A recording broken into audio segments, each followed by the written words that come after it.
Salut bien-aimés. Alors, à quel point aimez-vous notre Seigneur et Sauveur Jésus-Christ? Donc, c'est cette question que nous tenterons d'élucider en plongeant directement dans l'évangile de Marc au chapitre 8, verset 35, où notre Seigneur et Sauveur Jésus-Christ déclare ceci: « Car celui qui voudra sauver sa vie la perdra, mais celui qui perdra sa vie à cause de moi et de la bonne nouvelle la sauvera. » Alléluia.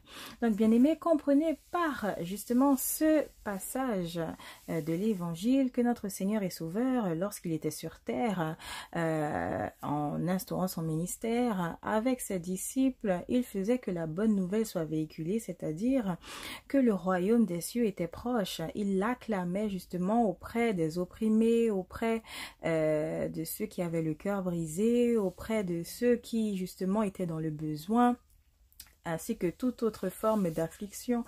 Jésus-Christ était la lumière et il faisait en sorte que ses disciples, eux également, prennent part à cette bonne nouvelle pour qu'à leur tour, ils puissent la véhiculer et faire qu'elle germe dans les cœurs. Alléluia. Donc pour cela, bien-aimés, notre Seigneur, justement, nous convient à changer de vie, à purifier nos cœurs, car c'est par la purification du cœur, par la purification de l'esprit que nous accédons au salut. Et cela, justement, était sa mission, tout simplement, au point où le Seigneur a été jusqu'à la crucifixion pour, justement, faire la volonté de Dieu, notre Père et Créateur. Alléluia. Donc, par ce passage, bien-aimé, le Seigneur veut nous faire comprendre que quiconque ne le renie pas devant les hommes, quiconque le confesse devant les hommes, y compris les impies, quiconque est là pour plaider sa cause sur terre, malgré les persécutions, ou même jusqu'à la mort, ces personnes-là sont dignes de le recevoir. Ces personnes-là sont dignes d'accéder au salut. Ces personnes-là sont dignes justement de faire partie du royaume de Dieu. Alors encore une fois, bien-aimés, comme vous le savez, Jésus-Christ n'est pas une religion, il n'est pas un culte.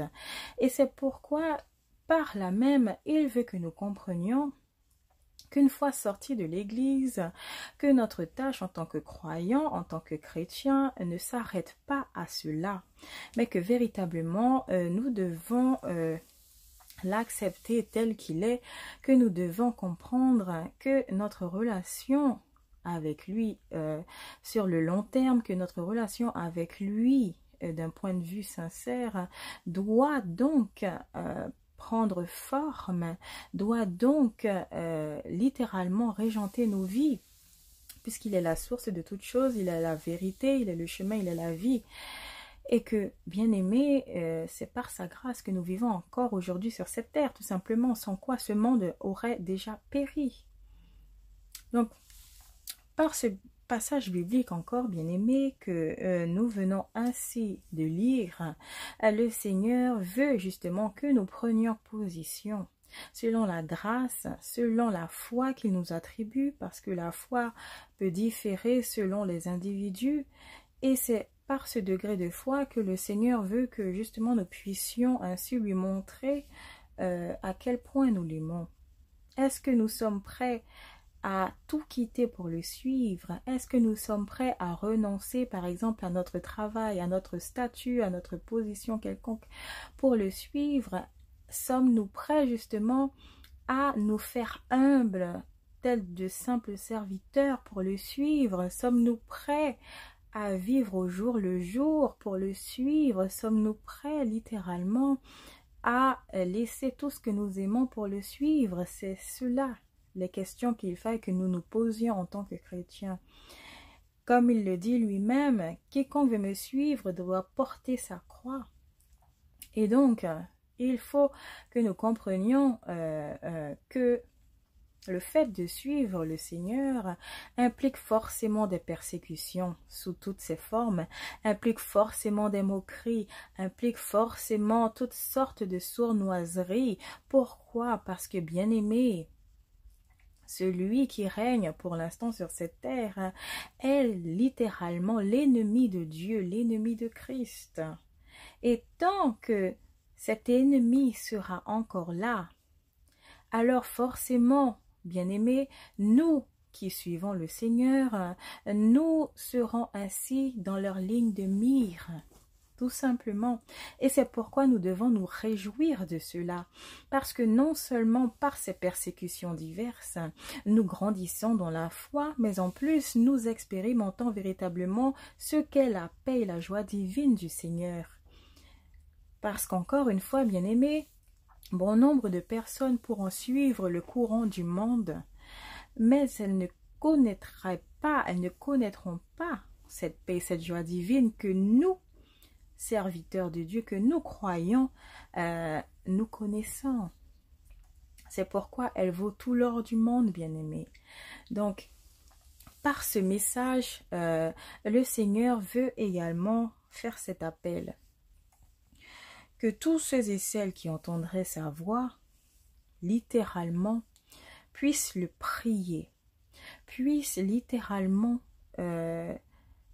continuer d'entretenir cette relation avec lui, puissent véritablement s'en remettre à lui et faire que toute barrière, tout obstacle qui ainsi viendrait s'interposer dans leur foi puisse tomber au nom de Jésus-Christ de Nazareth.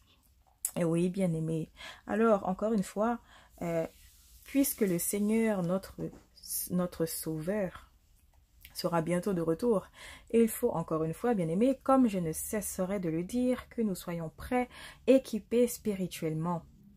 Que le Seigneur nous l'acclamions véritablement comme il se doit, non pas que nous le cultivions tel un culte le dimanche pour ensuite retourner à nos affaires et faire les chrétiens hypocrites, mais que nous puissions véritablement, bien-aimés, demeurer dans sa présence et faire que justement son royaume subsiste en nous avant même qu'il revienne, tout simplement. Alléluia. Donc, bien-aimés, je prie en cet instant que le Seigneur, par son esprit de discernement, de sagesse, de connaissance, de révélation, de vérité, puisse ainsi, bien-aimés, vous révéler toutes choses.